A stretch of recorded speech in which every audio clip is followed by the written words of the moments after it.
Namangandagi qabristonda katta yong'in sodir bo'ldi. Toshkentda 96 marotaba qoidabuzarlik qilgan haydovchi qo'lga tushdi. Istanbuldagi muzokara yakunlandi. Rossiya va Ukraina nimalarga kelishib oldi? O'zbekistonda haydovchilar uchun 10 ga yaqin xushxabar e'lon qilindi. Endi esa batafsil. Moskva va Moskva oblastidagi hamyurtlarimiz diqqatiga. Agar sizga registratsiya, patent, prodleniya, deport zapretni tekshirish va boshqa shunga o'xshash hujjatlar kerak bo'lsa, bizga bog'lanishingiz mumkin. Xizmatlarimiz arzon va ishonchli. Murojaat uchun hoziroq ekrandagi raqamlarga qo'ng'iroq qiling. Namangandagi qabristonda katta yong'in sodir bo'ldi. Namangan viloyatida joylashgan Mavlono qabristoni yoqib yuborilgani, katta yong'in sodir bo'lgani haqida video tarqaldi. Favqulodda vaziyatlar boshqarmasi holat yuzasidan ma'lumot berdi.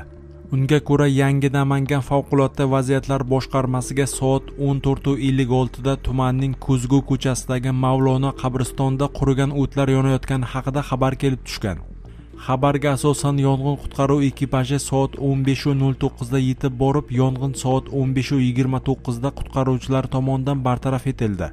Yong'in natijasida qabriston hududidan 50 kvadrat metr joyi yonib zararlangan. Toshkent shahar Mirzo Ulug'bek tumanida 96 marotaba qoidabuzarlik qilgan haydovchi qo'lga tushdi. Bu haqda Yo'l harakati xavfsizlik xizmati xabar berdi. Ma'lum qilinishicha, Mirzo Ulug'bek tumanida xizmat olib borayotgan yo'l patrul xizmati xodimlari Cherry avtomashinasini to'xtatib tekshirgan. Shunda haydovchining 2024-yil 28-maydan bugungi kunga qadar 96 marotaba qoidabuzarlik sodir etgani aniqlangan. Transport vositasining qarzdorlik summasi 28 million so'mni ko'rsatmoqda. Hozirda mashina vaqtincha saqlash uchun jarima maydonchasiga joylashtirildi. Istanbulda 16-may kuni Rossiya va Ukraina delegatsiyalari o'rtasida 2022-yil bahoridan beri birinchi muzokaralar o'tkazildi. Reuters agentligi Turkiya va Ukraina diplomatik manbalariga tayanib, Istanbuldagi Rossiya va Ukraina o'rtasidagi muzokaralar yakunlangani va ular taxminan 2 soat davom etganini xabar qildi. Reuters agentligining Ukrainadagi diplomatik manbasiga ko'ra, Rossiya delegatsiyasi Istanbuldagi muzokaralarda qabul qilib bo'lmaydigan talablarni ilgari surgan. Xususan, Kiyev o't ochishni to'xtatish uchun o'z hududidan, ya'ni qisman Rossiya tomonidan bosib olingan hududdan qo'shinlarni olib chiqish kerak. Hozirga qadar e'lon qilingan yagona kelishuv Ming formulasi bo'yicha harbiy asirlarni almashtirish. Bu haqda jurnalistlarga dastlab Ukraina delegatsiyasi rahbari Rustem Umerov, keyin esa Rossiya delegatsiyasi rahbari Vladimir Medinskiy ma'lum qildi. Shuningdek, Medinskiy muzokaralardan so'ng tomonlar har biri kelajakdagi ehtimoliy o't ochishni to'xtatish bo'yicha o'z qarashlarini taqdim etishiga kelishib olgani va shundan so'ng muzokaralar qayta boshlanishini aytdi. Bundan tashqari, Medinskiyning so'zlariga ko'ra, Ukraina tomoni davlat rahbarlari o'rtasida to'g'ridan-to'g'ri muzokaralar o'tkazishni so'ragan va Rossiya vakillari bu so'rovni inobatga olgan. Ta'kidlanishicha, muzokaralar boshlanishidan oldin Ukraina delegatsiyasi rahbari, Mudofaa vaziri Rustem Umerov Kiyevning to'liq va so'zsiz o't ochishni to'xtatishga hamda eng yuqori darajada to'g'ridan-to'g'ri muzokaralarga tayyorligini bildirgan. Bugun biz barqaror va adolatli tinchlikka erishishning haqiqiy yo'llarini topish uchun Istanbulga keldik, degan Rustem Umerov.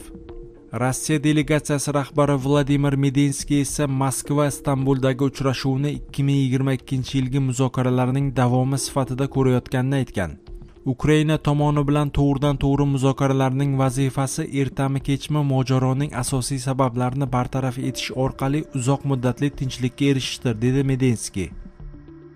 O'zbekistonda haydovchilar uchun 10 ga yaqin xushxabar e'lon qilindi.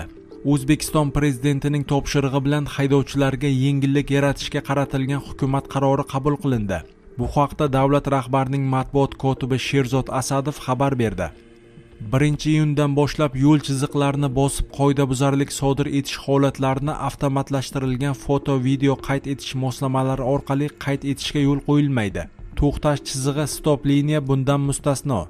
Haydovchi chiziqni bosib olsa, bu qoidabuzarlik fotoradar yoki video kamera orqali qayd etilmaydi. Demak, avtomatik ravishda jarima yozilmaydi. Lekin yo'l patrul xizmati xodimi tomonidan aniqlanganda qoidabuzarlik o'rnatilgan tartibda rasmiylashtiriladi, deya aniqlik kiritdi Asadov.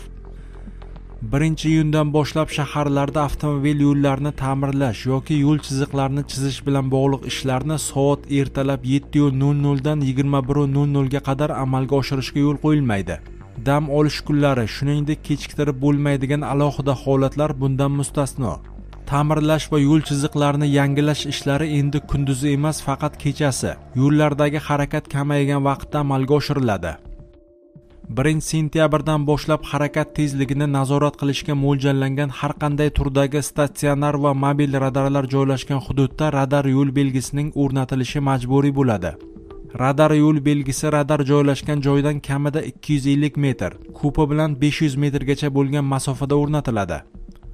Bugundan boshlab soat 23:00 dan tongi 6:00 ga qadar yo'nalishli transport vositalari uchun alohida ajratilgan tasmalarda boshqa transport vositalarining harakatlanishi ruxsat berildi.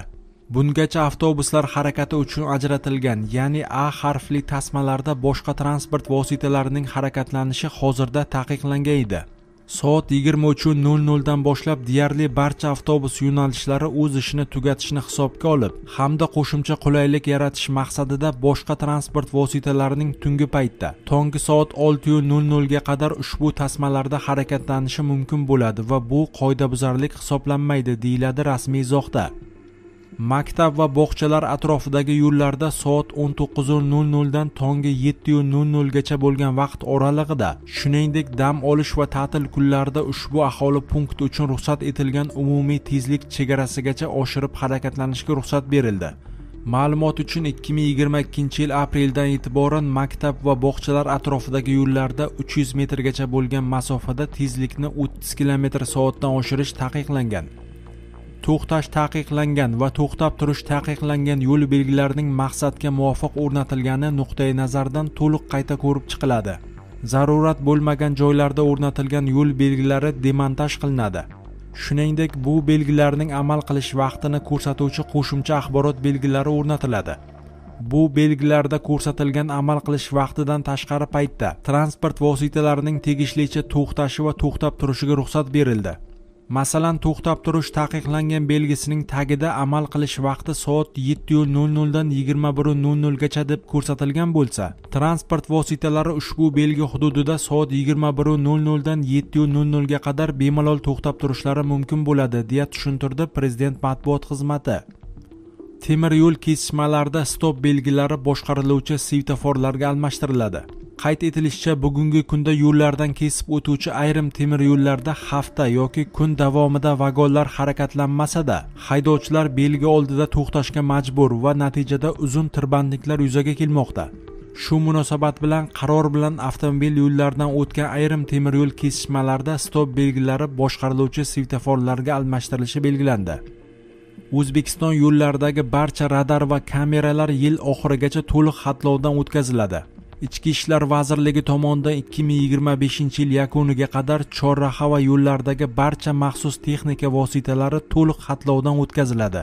Xatlov natijalari bo'yicha o'zboshimchalik bilan yoki belgilangan tartibga rioya etmagan holda o'rnatilgan texnik va standart talablarga javob bermaydigan texnika vositalari demontaj qilinadi. Shuningdek, birinchi marta sodir etilgan yengil qoidabuzarlik uchun ogohlantirish beriladi.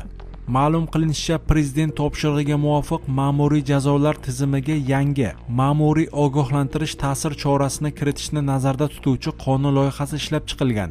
Loyihaga ko'ra, yo'l harakati qoidalarini buzish bilan bog'liq ayrim yengil turdagi huquqbuzarliklarni birinchi marta sodir etgan shaxslarga yo'l patrul xizmati inspektori tomonidan ogohlantirish beriladi. Ogohlantirish 1 yil ichida faqat bir marotaba berilishi mumkin.